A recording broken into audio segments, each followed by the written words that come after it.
Hi, this is Tap Into You, a new podcast brought to you by TAPinto Flemington Raritan, your neighborhood news online. This episode was taped on August 2nd, 2021, and I'm your host, Steve Chernosky. With me now is owner of Big Bear Gear in West Amwell, New Jersey, Michael Ehrenreich. Michael, thanks for being here. Can you please first explain to people what Big Bear Gear is and what you have to offer? Because I feel like there's a lot to say here about your business. Sure. Well, thanks for having me. So Big Bear Gear is an outdoor gear store. We sell everything for the outdoors, gear, camping, kayaks, kayaking supplies, clothing, hiking shoes, pretty much everything you can imagine. Plus, we have a sense of whimsy. So we have a lot of gifts and just, general use items. And, we started last year and we had a rental operation. We were doing bikes and kayaks. And then we'll get into it, I suppose. This year, there was an opportunity for us to bid on the tubing license from the state on the Delaware River. So we got into that business this year as well. So Big Bear Gear does a lot of things. We do also a lot of events and classes. We did kayak classes, we do primitive fire classes, and we have a lot more stuff in the educational area planned, for the coming months. Yeah, thank you. And so if people aren't familiar, you're in West Amwell. There's a little tip of West Amwell, the southern part that hugs the Delaware River, Route 29, and you're right by the antique Golden Nugget Antique Market. Right if you're coming from the south, right before you get into Lambertville, there's your store right after the Antique Market. What attracted you to that area, with that place? Did it just open at a certain time and you were like, all right, we're going there? No, not really. So first, we are in West Amwell, but it's a Lambertville like mailing address. So Yep. Even though technically we fall under the municipality for licensing issues and things like that, West Amwell doesn't really have its own downtown. So we think of ourselves really as being in Lambertville. We're a mile and a half, south of town and just north of the Golden Nugget. So our entry into Big Bear Gear starts, I don't know, about 5 years ago, with the house that's next door to Big Bear Gear. Okay. So we bought that a number of years ago with the idea of eventually turning it into a small inn. And we got all the approvals for that from West Amwell. And the process there took a little bit longer than we imagined it was going to. And so far, the project hasn't been built. But now, in the meantime, the property that we purchased is next door to the barn, which is now Big Bear Gear. And for perhaps, 200 years, that ran as one property. It was always one big farm. And about a year before we bought the property, I guess the owner got tired of trying to sell them separately and so trying to sell them together and sold off that barn separately. Huh. And there was a lady running an antique store there. And after a while, we got the idea that, maybe our heart wasn't in it so much anymore. And we didn't want to see the barn be sold for something else. We didn't want to see it become a Wawa or a gas station or something. So we made her an offer for the barn, which she accepted. And then we found ourselves with this beautiful, 6,000 square foot barn and asking ourselves, what should we do with it? And well, we could have rented it, I suppose, or just looked at it, but we decided to do something more interesting. And by we, I mean me and my wife, Rebecca, who we're joint owners of this. And we decided that the area needed an outdoor gear store. And that's how we started Big Bear Gear. Very interesting. And so what was your launch day? What was your first day in business? Well, we bought the barn a year ago, January. So we own the property a little bit more than a year and a half now. And so we bought it, right going into COVID, basically. And, yep, people's timelines, you know where you're going with this, January 2020. Yeah. So, our goal was to open by, I think, April. And, literally we were like ready to open just when the governor's order was coming that everything needed to be closed. So unfortunately, I had a couple of people hired at that point and they had to go. And, so we sat on it for a couple of months and for better or for worse, my main profession, which is I'm a doctor, I'm a dermatologist. Oh, wow. So my office was essentially, we weren't closed, but I wasn't busy either. So I basically had 3 months off. And, so So Started me doing and your appointments on Zoom, right? I did. Well, Yeah, not on yeah, Zoom, but we did, various right. telemedicine platforms. Yes, yep.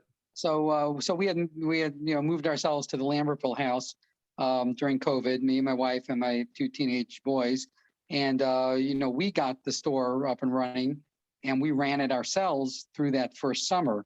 So eventually, I think it was June 15th or June 1st. Um, when the governor said things can open, and that's when we finally opened the store. We opened for rentals a little bit earlier, I think in May. We declared ourselves an essential business. Nobody seemed to disagree with us, and we rented bikes and kayaks, which helped get a lot of people outdoors Yeah. last year. Which there weren't a lot of opportunities for recreation, so we put a few thousand people onto bikes or onto kayaks as rentals last year. So we started that before opening the store itself. So we finally opened the store a little bit more than a year ago, mid-June last year. That's crazy. I mean, I can't even imagine what it would have been like you're ready to open and then it hits and now you're like, what do we do? Like, and so, I mean, but you did have those outdoor options, which is very unique compared to a lot of other businesses. So did you have people like who came to you maybe when you opened right in May to rent a bicycle and kayak? And for viewers and listeners that don't know, there's like there's a footbridge right near the Golden Nugget and your property that connects pretty easily to the canal path in Lambertville. Did you have anybody going up to you saying like, this is the first thing I'm doing, like since being quarantined? Well, I don't know if it was the first thing that they were doing, but people were very happy, for the opportunity, because a lot of places, that did this kind of thing were closed. Like even, the big businesses, kind of the bigger they are, the harder it is for them to move, for legal reasons and risk reasons and things like that. So like last year, REI, which Yep. we're much better than, of course, but like REI couldn't really get themselves open. There were a lot of places that you just couldn't go last year. And then you couldn't even buy a bike last year. So if you wanted to go bike riding, even if you weren't coming from out of town or something and you were local, you couldn't buy a bike, you couldn't buy a kayak. And we were lucky to have what we had because we couldn't buy any more either. So, renting was really the only option for a lot of people last year. So they utilized that. And then a lot of people also, once the store opened, a lot of people got outdoors. They got hiking shoes and hiking clothing and got on the trails or got camping gear. And a lot of campgrounds were closed too, but people got outdoors, and it was. I think we didn't have anything to compare it to because it was our first year, but it was a good season considering that we were just starting from nothing, and we were really very happy to be able to provide that service to the public and to people that really needed an outlet last year. Yeah, no, and then you probably had a lot of locals who couldn't get on airplanes, just Yeah. discovering areas of New Jersey, people from Pennsylvania and the Mid-Atlantic. So, And not only that, this is surprising, but you think Lambertville, it's right on the canal path. But a lot of the people that live there don't actually own bikes. They don't own kayaks. They've never been in the canal. They've never been on the river. And people may have lived there, for years and years. So yeah. we got a surprising amount of local people. We thought that people were becoming, as Lambertville gets a lot of tourists, but there's a surprising amount of local support for the business. People that come here, not just to shop, but also for the activities and the rentals and things like that that we offer. When did you start doing your classes? I think we started also, last summer. We did kayak classes already last summer. We did activities like, we led hikes and bike rides.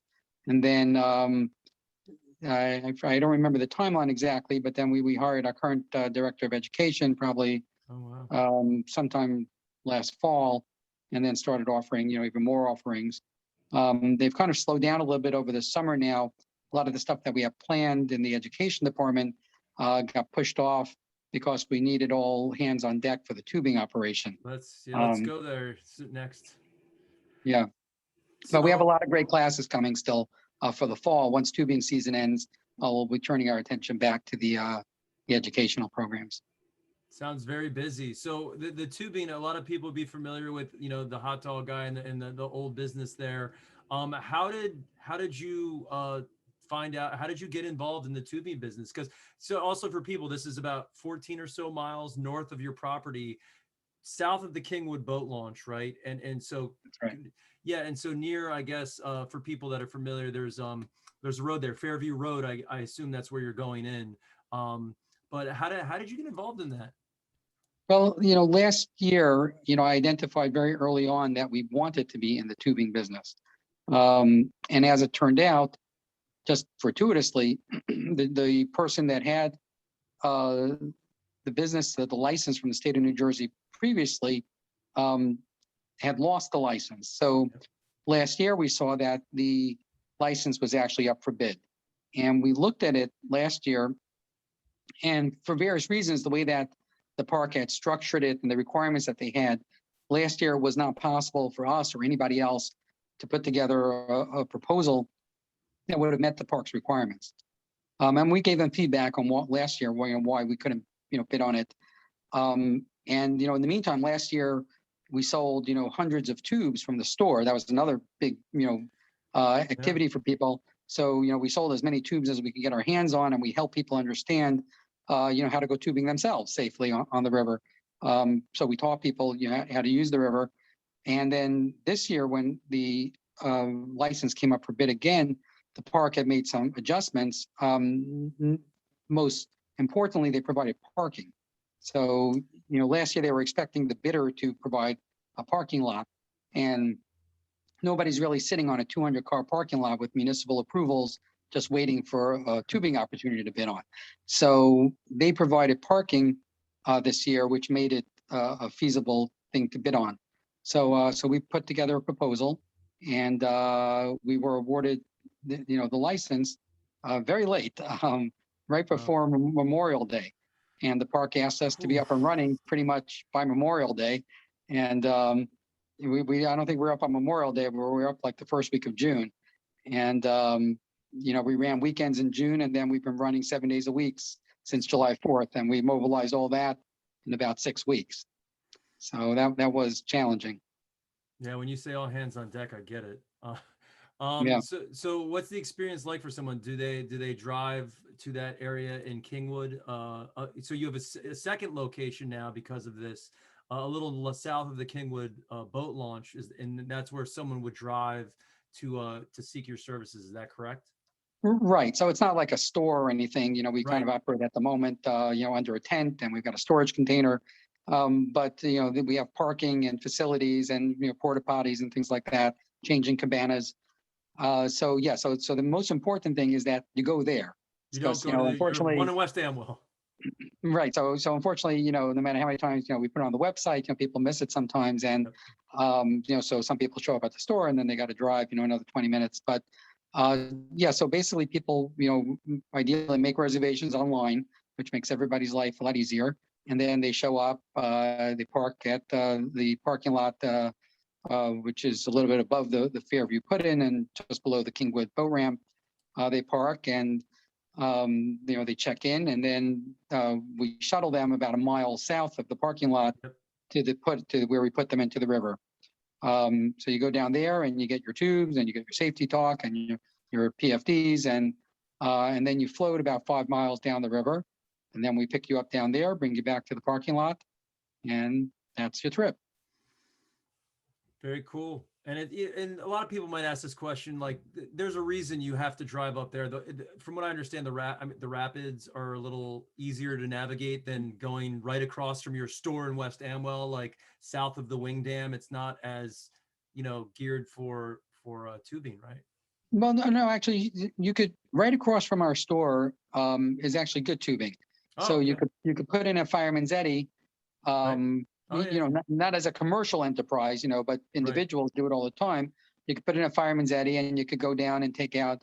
Usually, people will take out like Washington's Crossing, and that's unobstructed. There's a couple of little riffles, small rapids. The places, what makes the river a little bit difficult for doing things is there's two major obstructions in the river. So one is the Wing Dam that's below Lambertville, but that's north of our property. Yep. And then there's another dam which is above Bulls Island. So that's below the Byron boat launch. So that kind of cuts up the river a bit. Yep. So if you're going to do a tubing run, I guess the park decided where it was going to be.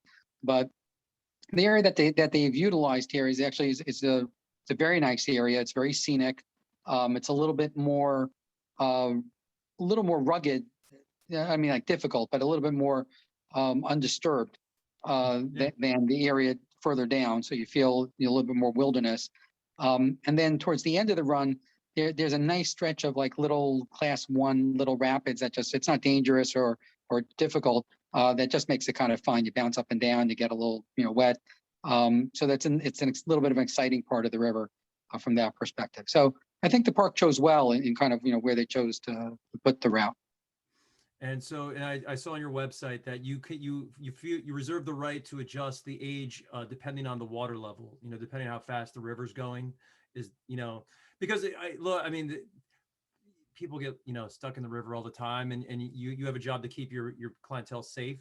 So have you had to do that often? I know after big heavy rains when the river's very brown. Yeah, so it's been an interesting time to start the business because we had to learn day one about high water conditions, because that's really what the season started with. Like now the water level is at kind of, I think, an average level, but we had a lot of rains in some of the early runs, and the water moves quickly. Again, there's a limit above which we don't operate completely, but then there's a limit where the water gets high, and you just want to make sure that nobody gets in trouble. So kids might be restricted when the water runs high. And this is similar. There's another tubing company on the Pennsylvania side. They've been at this a lot longer than we have, actually. And we've contacted them, and we have a good relationship with them, and we try to coordinate our approach to the river so that everybody stays safe. And generally, we're open and closed at the same time. If the river's too high, it's too high for either of us to operate. And they also similarly will change, when children aren't allowed. But most of the time, the river is open, for all ages. Our minimum age is 4 to be in a raft, not a tube. And then it's 7 to be in a open bottom tube, and I think it's 6 to be in a closed bottom tube. And you guys going past Labor Day all the way into September, maybe October? The plan is to go past Labor Day through September. We're allowed to operate per the park into October. I think it's doubtful that the water temperature will be comfortable for tubing into October. But we also do kayaks, and which we've done last season as well. Kayaking, we'll generally put kayaks or rent kayaks until the water goes down to 60. So that we've done last year into mid or late October. There's a point, it varies, give or take a week, but there's a point in October where the water, suddenly plunges about 10 degrees, and then that's, the end of it. So, whenever that comes, but I think that the end of tubing will be, probably the 3rd week of September or something like that, or 4th week of September. And then the water will not be warm enough for it to be comfortable for anybody. Got it. So what about, you've also had live music concerts, I guess weekly, planned weekly all throughout August. So again, we're recording on the 2nd of August. So you have it planned for the rest of this month. But there's, great bands. A lot of local people would, if they go to your website, they'd be able to see a lot of the familiar bands that people here love. But you've had some issues, like when you tried to hold the first couple in West Amwell, you had some issues. You want to talk about that? Well, it started, the idea for the concert started, during COVID, where, we didn't know where the world was going to go and if a lot of venues were going to open like they did now. And we didn't know how long there wouldn't be live music for. And, we, felt that we had this, beautiful property with a lot of acreage and the ability to, put on concerts outdoors. And outdoors and invite the public, and also help these musicians get back to work, who hadn't been working a long time. So, so I put together this concert series. It's by all means not a moneymaker. We charge $5 a ticket, which is essentially a free ticket. We charge a nominal fee just so people don't, RSVP and take up a spot, without thinking about it at all. So it's essentially a free concert for all practical purposes. And we did it, it helps, get the name Big Bear Gear out there. But, we did it because really we wanted to share, our property, which a lot of people don't have, and give people a venue, to get outside. Fortunately, a lot of other places have opened, in the meantime, so it's not as important as we thought it might have been. But unfortunately, we discovered as we were into it that West Amwell has a music festival ordinance. And it was deemed by the powers that be that our little concert for, maximum of 50 people was a music festival as the ordinance was written. And technically, as it's written, that was true because it's written very vaguely. And, a musical gathering of any size is a festival to the public. If you open to the public with one musician and two guests, it is defined as a music festival in West Amwell. So, wow, watch out for your porches, West Amwell musicians. No, yeah. So, anyway, after some back and forth, we could not, on a timely basis, secure a permit after our first two concerts. They permitted our first two concerts, and then we could not negotiate further permits from them. So, fortunately, we own another property down the road in Hopewell. So different county, different county, different township.